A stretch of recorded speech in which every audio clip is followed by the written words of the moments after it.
เนาะเป็นนี่ได้สิเมื่อวานนี่คือว่าห้องให้อย่าคิดว่าคือเขาบีบคือว่าเนี่ยคือมีแนวบีบคอนี่ยังนี่บ่คือเขาบีบคอบีบยังเขาตบเขาตีนี่นะย่านให้บาดนี้ให้แบบนี้กะนี่นะต่อยเนี่ยว่าอย่าแบบมีแต่ว่าอย่าติเพิ่นเป็นนี่ได้ป่าเมื่อวานนี่เราให้บ่มีแต่ให้กับห้องห้องแม่ที่ว่าเนี่ยได้เนาะเห็นน้องวีอะไรก็แล้วหนุกแล้วไหลแล้วนี่อันนี้เลยปัดออกไปทางปากทางตาแบบคือเราเห็นนี่เนาะแม่เราจับคอแบบคนบีบคอแถวนี้ซ้ำเบิดเราคือเนี่ยเป็นแฮนด์โคดเป็นแฮนด์ดอกเมื่อนี่แหละเมื่อแบบเพิ่นเป็นเห็นภาพนะเนาะมีแนวมาบีบบ่เมื่อคืนนี่คืนนี่กระแดกนี่ผู้หญิงคือผู้ชาย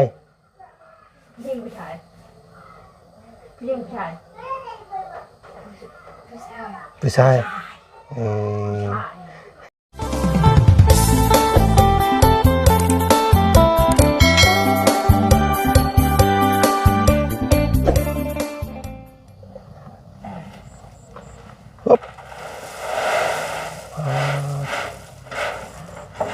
ลำโบเพิ่นเฮ็ดประสังเด้อันนั้นเนาะพี่น้องเนาะ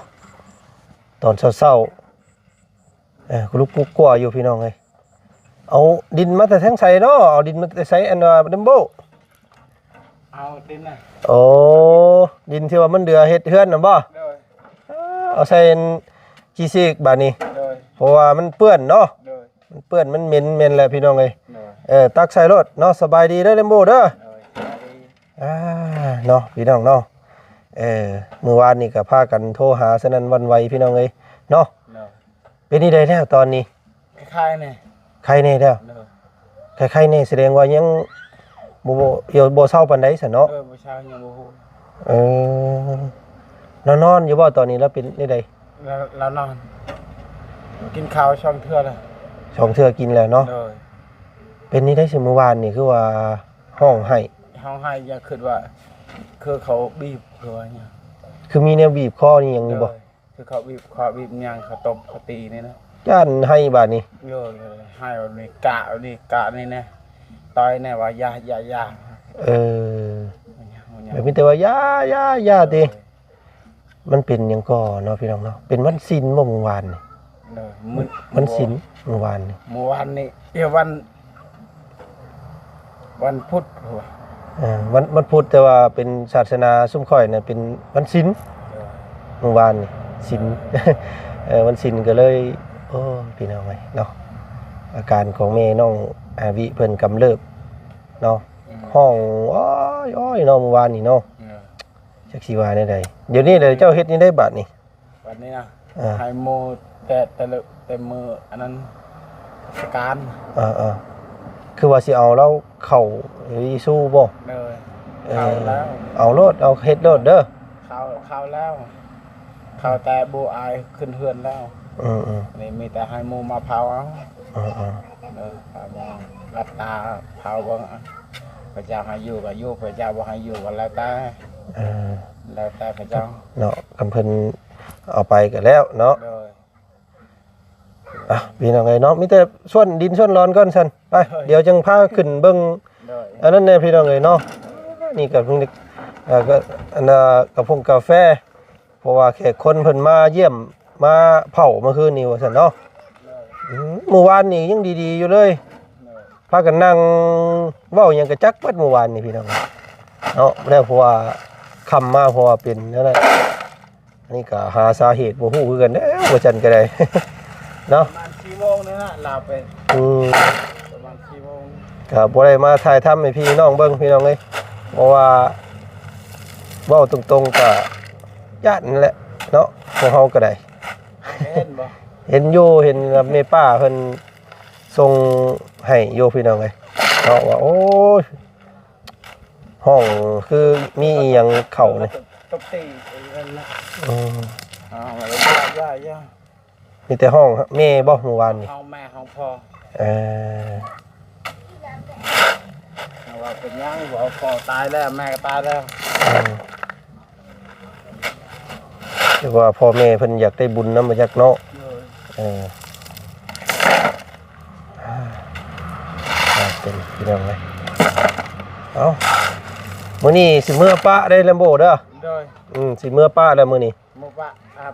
ประมาณไอ้เมื่อนี่เอากล้วยก่อนหา เดี๋ยวจังเอาไปให้ โดยให้ทีมงานพูลวี เอาให้อันเบาเคยลาก็ได้กันเบาเคยลาเพิ่นถ่าสิพาเจ้าไปเอาอยู่ โดย จังไดจังไปน้ำเคยลาเด้อ โดย เดี๋ยวว่าจันทร์ขึ้นเบิ่งแม่น้องวิเพิ่นก่อนเนาะ เอาส่วนไปเนาะพี่น้องเลยมีกล้วยผักว่าซั่นเนาะเอาพี่น้องเลยมื้อนี้ก็ตัดภาพบรรยากาศตอนเช้าๆเข้ามาทางพี่คือเก่าพี่น้องเลยเนาะอยู่หน้าบ้านเฮือนซานของทางน้องวิเนาะพี่น้องเนาะก็เอาอีกแล้วพี่น้องเลย3มื้อดี4มื้อไข่เพิ่นว่าเนาะมื้อวานนี่ว่าจันทร์ก็ถ่ายทำให้พี่น้องเบิ่งเนาะแล้วก็เห็นแม่น้องวิเพิ่นดีแบบเกือบจะปกติเลยมื้อวานเนาะกินข้าวกินน้ำเว้าจาอิหยังฮู้เรื่องเบิดเนาะแต่บัดพอประมาณ 4:00 น 5:00 นแรงเนาะอาการแบบกำเริบพี่น้องเอ้ยเนาะไห้ห้องมีแต่ว่ามีคนตบคนตีว่าซั่นพี่น้องเอ้ยหาสาเหตุบ่ได้ตัวนี้ก็ได้เนาะบ่เชื่อก็จักสิว่าจังไดเนาะจักเป็นมันสินแน่บ่เมื่อวานพี่น้องเอ้ยเพราะว่าทางศาสนาพุทธเฮานี่เพิ่นเอิ้นสินนี้หยังก็เมื่อวานนี่เนาะแต่ห้องให้อยู่ว่าซั่นโอ้ยจักสิว่าแนวใดเนาะจากคนนอนลอยจอยอยู่ว่าเหือแห้งจักมาแต่ไสพี่น้องเห็นในคลิปเนาะก็น่าตกอกตกใจมื้อนี้ขึ้นไปเบิ่งก่อนปางองเพิ่นอันนั้นบ่เพิ่นนอนบ่ตอนนี้เราตื่นแล้วบ่เบิ่งอยู่หั่นเนาะเลมโบขึ้นมาเบิ่งอยู่เลมโบเนาะใส่เมื่อวานนี่เห็นยังดีๆอยู่เลยพี่น้องเลยเนาะใส่มาพี่น้องน้อยเพิ่นก็มาบ่มื้อนี้เลยสบายดีปางองเนาะเอ้าเป็นหยังน้องเป็นไข้พี่น้องไงเนาะเจ็บคอไข้หวัดลงคอแล้วหั่นเนาะนี่เด้เป็นนี่ไดมื้อนี้เนาะสบายดีเด้อมื้อวานนี้ก็นั่งยิ้มเปื่อยๆอยู่เนาะหันก็ปกติเด้อพี่น้องเอ้ยลุกบ่ลุกนั่งบ่ลุกบ่ลุกนั่งบ่เราอยากลุกบ่ให้เราลุกบ่กินข้าวแล้วบ่มื้อนี้กินแล้วนี่พี่น้องเอ้ยประมาณ 3-4 โมงกลางคืนใกล้สิแจ้งแล้วเราลุกตั้งแต่4 โมง4 โมงกลางคืนจนฮอด4 โมงแจ้ง4 โมงอัน4 โมงแรกจนฮอด4 โมงจนฮอด4 โมงเช้าพี่น้องเนาะเจ้าก็มาบ่อยล่ะมื้อวานกับแม่แล้วก็นายแล้วก็ป้านี่เขานั่งเผาเพิ่นนี่แหละเนาะได้นอนก็5 โมงพี่น้องเอ้ยเพิ่นเป็นที่ได้ป้ามื้อวานนี่เราให้บ่มีแต่ให้กับห้องโดยห้องแม่ที่ว่าเนี่ยได้เนาะเป็นน้องวีแล้วก็เราหนุกเราไหลแล้วนี่อันนี้แหละปัดออกไปทางปากทางตาแบบคือเราเห็นนี่เนาะแม่เราจับคอแบบเป็นบีบคอแถวนี้ซ้ำเบิดพี่น้องเลยสร้างเป็นเนาะมาเมื่อวานในนั่งยิ้มเปื่อยข่อยมาเห็นตอนช่วงเช้าพี่น้องเลยเนาะเว้าหยังก็ฮู้จักเบิดเนาะเมื่อวานนี่ สิมื้อป้าได้มื้อนี้เอาหยังมาฝากมีเดียวฝากบ่ ฮะ บ่มีบ่ไปหาหน่อไม้ โอ้บ่ได้หาหน่อไม้แล้วบ่มีของฝากได้เอามีหยังก็ได้นี่กุ๊กกล้วยกุ๊กอ้อยนี่จังหน่อยก่อน ก็ปกติเนาะพี่น้องเราที่สิได้มาเห็นหั่นพี่น้องเอ้ยว่าซุมเฮาลงไปปุ๊บเป็นเนาะจักสิว่าจังไดเรากินข้าวแล้วบ่มื้อนี้ เป็นไร กินกับหยังเรากินกับหยังมื้อนี้ เป็นแต่เขาเลย กินแต่ข้าวซื่อๆนี่ โดย อ้าวหมูมีแนวกินบ่อ้าวพี่น้องไงไข่คิวปูปลาหน้าเหนียวเนาะกินแต่ข้าวขาดสารอาหารอีกแล้วอันนี้พี่น้องไงเนาะเดี๋ยวสิให้ทางอันบ่บุญเพิ่นมีงบยังเหลืออยู่จักเพิ่นสิซื้อหยังแน่พี่น้องไงเนาะบางเทื่อก็เพิ่นสิซื้อเพิ่นนี่แหละให้อีกแล้วก็ซื้อแนวกินเนาะน้ำดื่มยังอยู่บ่เอามาให้มื้อนั้นยังอยู่เนาะน้ำกินเด้แขกคนเพิ่นมาเด้เนาะย่อแขกย่อคนน้ำเนาะเจ็บหม่องใดมื้อนี้เจ็บหม่องใดเจ็บก้น เจ็บทั้งก้นพุ่นบ่นั่งมันทับเด้เนาะมันทับพี่น้องไงขอโทษขออภัยเมื่อวานนี้กับทางบ่จันมาถ่ายเพิ่นเราเปิดนมให้เบิ่งอยู่โอ้แดงพี่น้องไงลบคลิปค่อยไปเลยเนาะจนต้องได้ตัดออกแล้วก็ลงใหม่เนาะเปิดนมให้กันเบิ่งให้เมื่อวานนี่เนาะ ลูกไปไสแล้วลูกสาวไปไสแล้วหึ น้องชมันกันเลย น้ องยายทำเลย แหลมเบิด ทำมือเขาเลยนั่นเอง บอกว่าเพิ่นสิเว้าเลยพี่น้องเลยเนาะทำมือเขาเลยแต่ละมือเลยยังไงหมดไปคนสามีเนาะสามีเราเป็นหนักนะตัวกระมันเราเยอะก็หูเลยเขากินนมเยอะ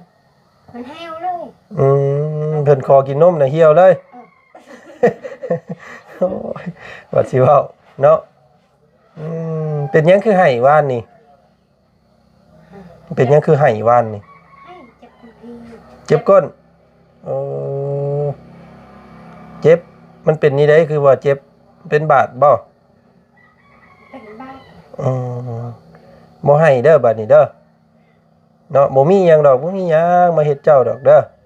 มีแต่สิเศร้ามีแต่สิอ้วนพี่ไปหน้าบัดนี้เด้อ มีแต่สิเมื่อปะได้บัดนี้มาจะบ่มาเลยบ่มาอยู่เดี๋ยวประมาณ3นี่1 2 3อีหยังก็ภาษาเจ้านับว่านี่ได้บิบวนโมเมนต์ อีหยังก็เนาะภาษาลาวนะภาษาอันซุมเจ้านับนะภาษาอันเราเทิงนับนะอันอีหยังก็มวยบ่ยังมวนอีมวยบาตน้องบาตมวยบาแบรนด์1 2 3เด้ออีก3มื้อสิมาเด้อเอาหยังบ่ของฝากอยากได้หยังบ่ของฝากอยู่เซโนแม่นก็สิเอามาฝากอยากได้หยังบ่จะให้ค่อยเลยอยากกินหยังบ่ขออยากกินชิ้นแห้งอยากกินชิ้นแห้งโอ้อยากกินชิ้นแห้งเนาะเดี๋ยวสิซื้อมาให้เด้อบ่ถ่าขึ้นมาก็ได้เดี๋ยวบ่จันสิไปซื้อมาให้ตอนนี้หากตื่นนอนได้มาหาเจ้าเลยบ่ได้ซื้อหยังมาเลย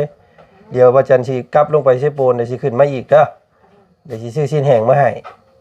อยากกินชิ้นแห้งเนาะโอ้เราเบาพี่น้องเอ้ย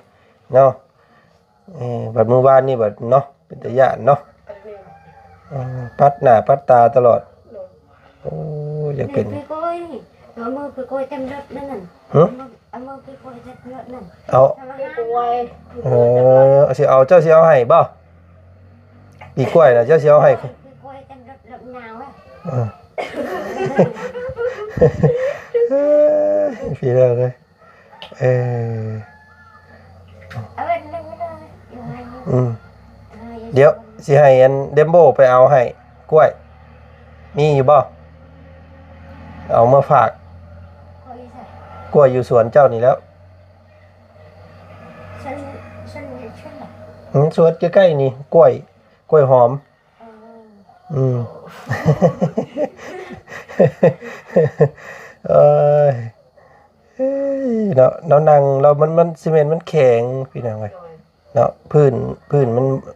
เราบ่มีเสื้อนอน มะเขือเนี่ย ฮะ เขาปลูกมะเขือเนี่ย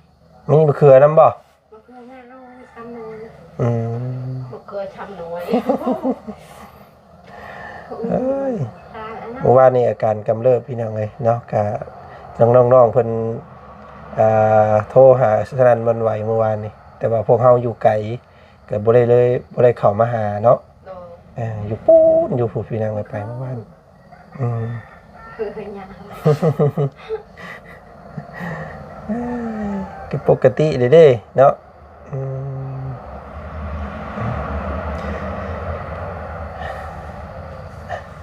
โอเคสพี่น้องเอ้ยเนาะทางบ่จันก็เดี๋ยวสิวนเข้ามาใหม่อีกรอบนึงเพราะว่าเราอยากสิ้นแห้งเนาะคำบ่ได้มาก็แม่นขึ้นมารอบหน้าพุ่นแหละเด้อสิซื้อมาฝากเด้อสิ้นแห้งเนาะเอาลายบ่ลายเอ้ย เอ้ยเนาะเอาลายก็บ่มีเงินซื้อให้แล้วเบิดเงินแล้วเมื่อหาของเงินเมียก่อนบาดนี้เงินบ่เงินจ่ายค่าห้องเบิดเลยเมื่อหาของเงินอยู่บ้านก่อนสิขึ้นมาใหม่อีกเด้อมีนมกับอันน้ำหมักสลีโยกินบ่เดี๋ยวสิเอามาให้อันน้ำเจ้ากินว่านนี่เด้แซ่บบ่แซ่บอยู่เนาะ บาน เดี๋ยวสิเอามาให้เด้อมีนมอยู่เนาะน้ำรถพี่น้องเดี๋ยวลงไปเอาก่อนแป๊บนึงเนาะโอเคพี่น้องไอ้ทางบ่จันนี่นมกินบ่มาป้างองมาป้อนเนาะแน่เอานมก็ได้เอานั่นก็ได้เนาะบำรุงแล้วนี่กินข้าวก็มีแต่กินข้าวที่ดอกพี่น้องเอ้ย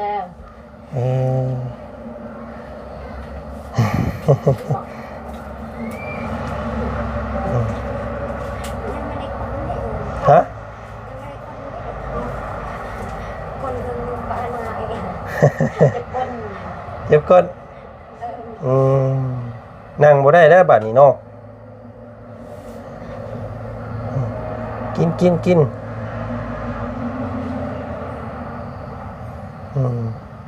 แบบประจันมากเพราะว่าปกติได้พี่น้องเฮ้ยยิ้มเป้ยเนาะเว้าจาอีหยังก็ฮู้เรื่องเบิดมื้อนี้แต่ว่าเราสดใสอยู่พี่น้องเอ้ยเนาะบ่ได้จ่อยบ่ได้ลงกินหลายเนาะพอบ่พอแล้วบ่พอแล้ว ค่อยกินดีกว่ากินกะเนาะกินมีแต่กินแห้งมันก็เมื่อยแหละ ค่อยกินเด้อเอาไปยังนั่งพูดเจ็บเนาะเอาในห้องไว้เด้อเอาหมอนห้องไว้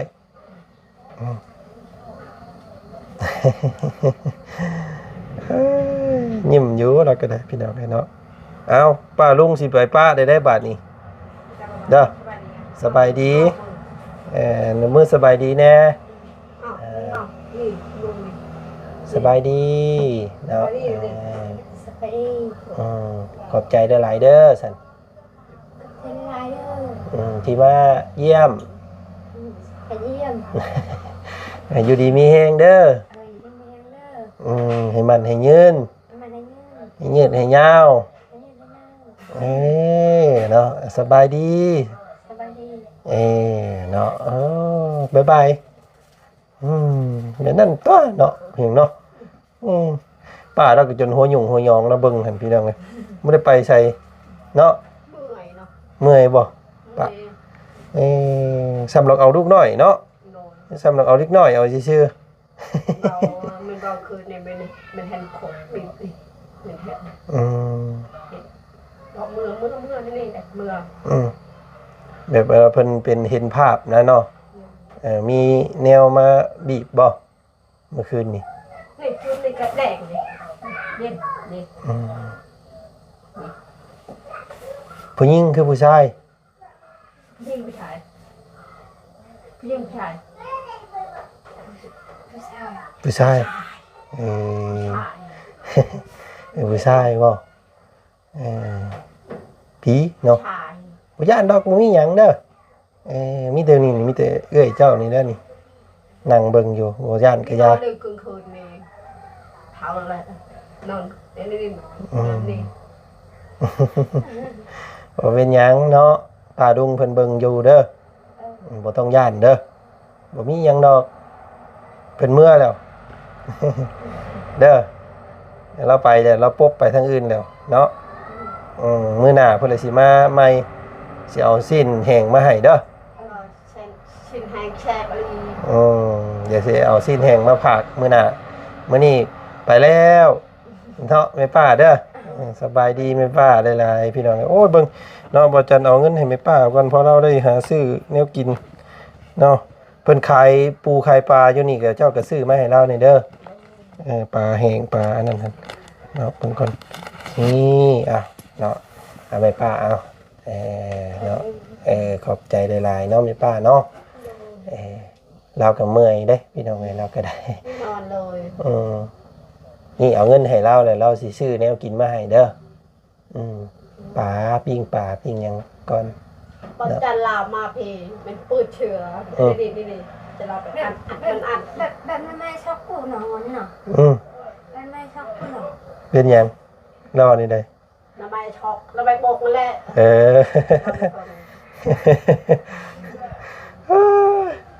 เอาไปสิพี่น้องเอ้ยเดี๋ยวอันบาบุญเพิ่นว่าสิซื้อมาให้อยู่เดี๋ยวโดยสบายดีเด้อบ๊ายบายบ๊ายบายลาก่อนมาเยี่ยมอีกนี่เด้ออย่าป้ากันเด้อเนาะพี่น้องเนาะหลายคนอยู่ว่าซื้อหมอวิทยุไปให้เราแน่ว่าซื้อหมอลำไปให้เราพังแน่พอเรามวนในใจเล่าว่าสันพี่น้องเลยขึ้นมารอบหน้าพูดแล้วเนาะจะไปข้างในจะไปนั่นจะไปทำมาคือเอาฮะจะไปทำมาคือบอกไปเรื่อยๆจะไปทางรถไปทางรถไปทางรถทางรถขี่รถเมื่อบาทนี่เด้อตอนแรงก่อนตอนแรงพุ่นจะไปทางกล้วยกล้วยนี่ว่าเพิ่งไปเอาแล้วเราเพิ่งไปเอาแล้วกล้วยนั่นเด้อเพิ่นเอามาฝากอยู่เอาโอเคพี่น้องเอ้ยเนาะก็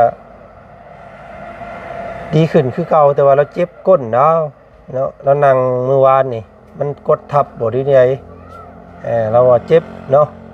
แล้วก็เราบอกว่าเราเห็นเราว่าพี่น้องผู้ชายเราเนาะมาบีบมาคั่นเราว่าซั่นเมื่อวานเราก็เลยให้เราย่านเราโอ้ภาพหลอนเลยพี่น้องเอ้ยเนาะจักสิว่าจังได๋เลือดยางใส่ให้เพราะว่าเป็นอันนี้เนาะแต่เก่าก็บ่เคยเป็นว่าซั่นเขาเลยบอกว่าจักสิว่าได้เนาะก็ประกอบกับเป็นมันชินน้ำบ่เมื่อวานนี่พี่น้องเอ้ย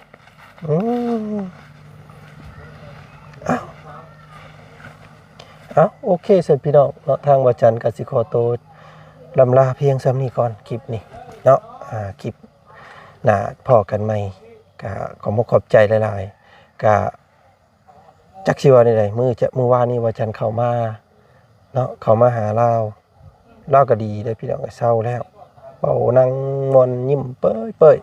เนาะเบิ่งผู้เบิ่งฟ้า